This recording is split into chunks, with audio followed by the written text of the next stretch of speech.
बोलिए श्री वृंदावन विहारी लाल की जय। भक्त वत्सल भगवान की जय। मेरे गोविंद की जय। मेरे वासुदेव की जय। मेरे नंदनंदन की जय। हम श्रीमद् भगवद गीता के 7वें अध्याय का श्रवण कर रहे हैं, पर उससे पहले हम पद्म पुराण में जो श्रीमद् भगवद गीता के महात्मा आया है उसका श्रवण करते हैं। 7वें अध्याय की महात्मा की कथा को सुनते हैं। संवाद है भगवान शंकर और माता पार्वती का। तो आइए, भगवान शंकर कहते हैं, पार्वती अब मैं 7वें अध्याय का महात्मा बतलाता हूं, जिसे सुनकर कानों में अमृत राशि भर जाती है।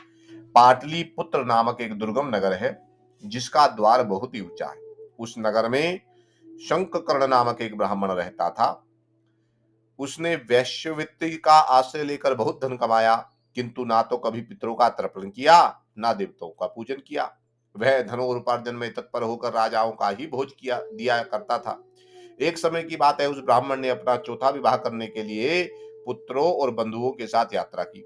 मार्ग में आधी रात के समय जब वह सो रहा था, एक सर्प ने कहीं से आकर उसकी बाह में काट लिया।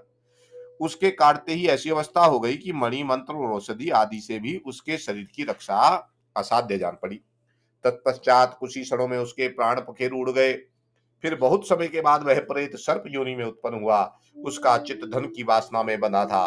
उसने पूर्व वृतांत को स्मरण करके सोचा, मैंने जो घर के बाहर करोड़ों की संख्या में अपना धन गाड़ रखा है, उससे इन पुत्रों को वंचित करके स्वयं ही उसकी रक्षा करूंगा। एक दिन सांप की योनि से पीड़ित होकर पिता ने स्वप्न में अपने पुत्रों के समक्ष आकर अपना मनोभाव बतलाया। तब उसके निर्कुंश पुत्रों ने सवेरे उठकर बड़े विस्मय के साथ एक दूसरे से स्वप्न की बात कही। उनमें से मंझला पुत्र कुदाल हाथ में लिए घर से निकला और जहां उसके पिता सर्प योनि धारण करके रहते थे, उस स्थान पर गया। यद्यपि उसे धन के स्थान का ठीक ठीक पता नहीं था, तो भी उसने चिन्हों से उसका ठीक निश्चय कर लिया और लोभ बुद्धि से वहां पहुंचकर बामी को खोदना आरंभ किया। तब उस बामी से बड़ा भयानक सांप प्रकट हुआ और बोला, ओ मूढ़, तू कौन है, किस लिए आया है और क्यों बिल खोद रहा है, अथवा किसने तुझे भेजा है, ये सारी बातें मेरे सामने बता। पुत्र बोला, मैं आपका पुत्र हूं, मेरा नाम शिव है। मैं रात्रि में देखे हुए स्वप्न से विस्मित होकर यहाँ का स्वर्ण लेने के कोताहुल से आया हूँ। पुत्र की यह वाणी सुनकर वह सांप हंसता हुआ उच्च स्वर से इस प्रकार स्पष्ट वचन बोला, यदि तू मेरा पुत्र है तो मुझे शीघ्र ही बंधन से मुक्त कर। मैं पूर्व जन्म के गाड़े हुए धन के लिए सर्प योनि में उत्पन्न हुआ हूँ। पुत्र ने पूछा, पिताजी आपकी मुक्ति कैसे होगी, इसका उपाय मुझे बताइए, क्योंकि इस रात में सब लोगों को छोड़कर आपके आस आया हूँ। पिता ने कहा, बेटा, गीता के अमृत में 7वें अध्याय को छोड़कर मुझे मुक्त करने में तीर्थ दान तप और यज्ञ भी समर्थ नहीं है। केवल गीता का 7वां अध्याय ही प्राणियों के जरा मृत्यु आदि दुख को दूर करने वाला है।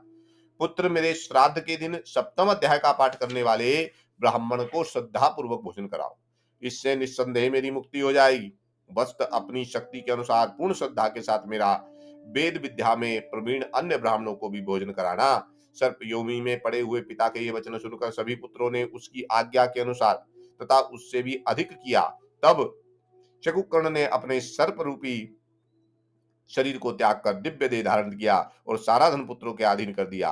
पिता ने करोड़ों की संख्या में जो धन बांट कर दिया था, उससे वे सदाचारी पुत्र बहुत प्रसन्न हुए। उनकी बुद्धि धर्म में लगी हुई थी, इसलिए उन्होंने बावली, कुआ, पुखारा, यज्ञ, देव मंदिर के लिए उस धन का उपयोग किया और अन्नशाला भी बनवाई।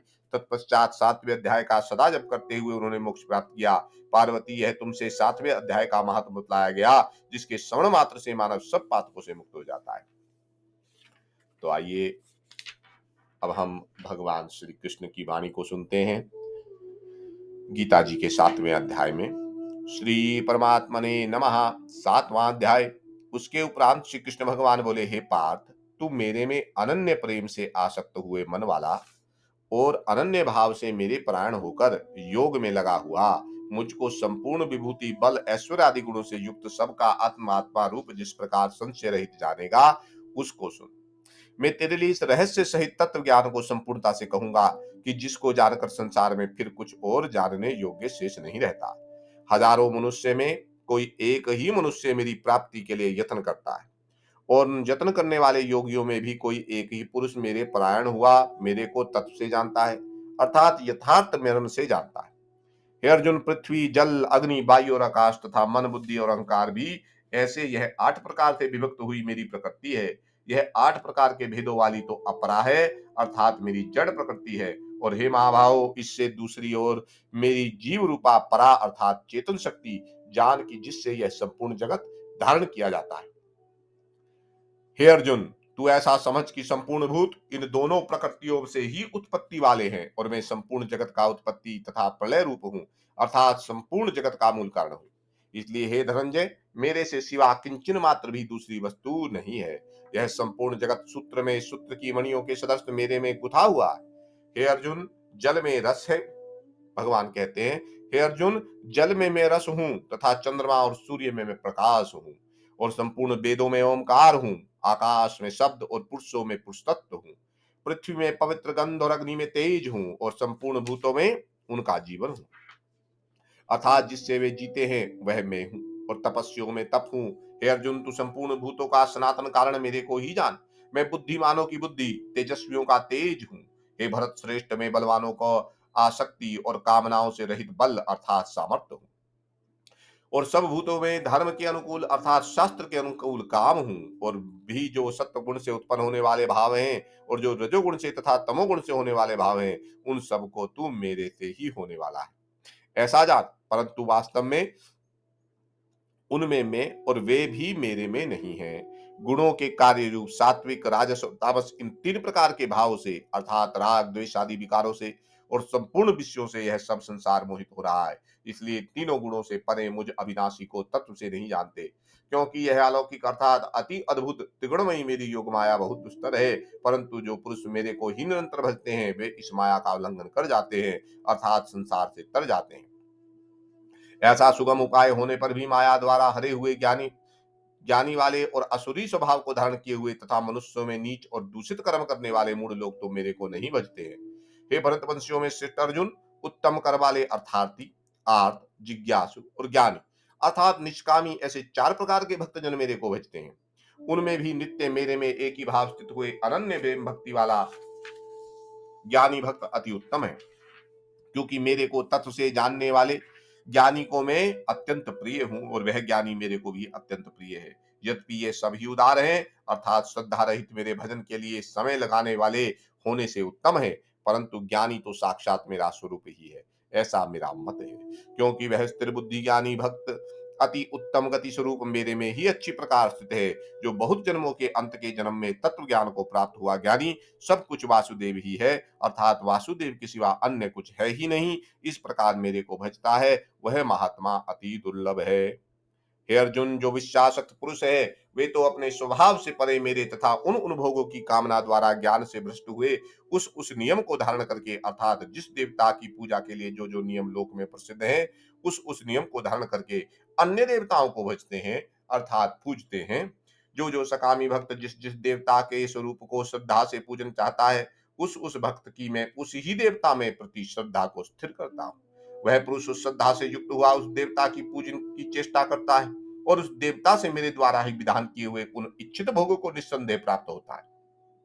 परंतु उन अल्प बुद्धि वालों का वह फल नाशवान है, तथा वे देवताओं को पूजने वाले देवताओं को प्राप्त होते हैं, और मेरे भक्त चाहे जैसे ही भजें, शेष में मेरे को ही प्राप्त होते हैं। ऐसा होने पर भी जब मनुष्य मेरा भजन नहीं करते, इसका कारण यह है कि बुद्धिहीन पुरुष मेरे अनुत्तम अर्थात जिससे उत्तम कुछ भी नहीं है, ऐसे अविनाशी परम भाव को अर्थात अजन्मा अविनाशी हुआ भी अपनी माया से प्रकट होता हूँ, ऐसे प्रभाव को तत्व से ना जानते हुए मन इंद्रियों से परे मुझ सचिदानंद घन परमात्मा की मनुष्य के भांति जन्म कर भक्ति भाव को प्राप्त हुआ मानते।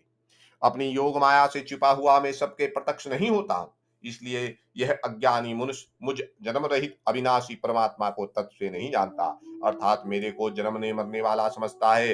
हे अर्जुन, पूर्व में व्यतीत हुए, वर्तमान में स्थित और आगे होने वाले सब भूतों को मैं जानता हूँ, परंतु मेरे को कोई भी श्रद्धा भक्ति रहित पुरुष नहीं जानता, क्योंकि हे भरतवंशी अर्जुन, संसार में इच्छा और द्वेष से उत्पन्न हुए दुख, सुख दुख आदि द्वंद्व रूप मोह से संपूर्ण प्राणी अति अज्ञानता को प्राप्त हुए हैं, परंतु निष्काम भाव से श्रेष्ठ कर्मों का आचरण करने वाले जिन पुरुषों का पाप नष्ट हो गया है, वे राग द्वेष आदि द्वंद्व रूप मोह से मुक्त हुए और दृढ़ निश्चय वाले पुरुष मेरे को सब प्रकार से भजते हैं।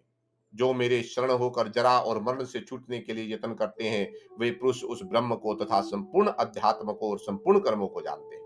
जो पुरुष अधिभूत और आदिदेव के सहित तथा आदि यज्ञ के सहित सबका आत्म रूप मेरे को जानते हैं, अर्थात जैसे भाप, बादल, धूप, पानी, बर्फ यह सब जल स्वरूप है, वैसे ही आदिभूत, आदिदेव, आदि यज्ञ आदि सब कुछ वासुदेव स्वरूप है। ऐसा जो जानते हैं, वे युक्त चित्त वाले पुरुष अंतकाल में भी मुझको ही जानते हैं, अर्थात प्राप्त होते हैं। इति श्रीमद्भागवत गीता रूपी उपनिषद एवं ब्रह्म विद्या तथा योग शास्त्र विशेषज्ञ श्री कृष्ण और अर्जुन के संवाद में ज्ञान विज्ञान योग नामक 7वां अध्याय। आइए एक बार भगवत नाम स्मरण कर लेते हैं। श्रीमन्नारायण नारायण नारायण, लक्ष्मी नारायण नारायण नारायण, गोविंद नारायण नारायण नारायण, विठ्ठल नारायण नारायण नारायण, वामन नारायण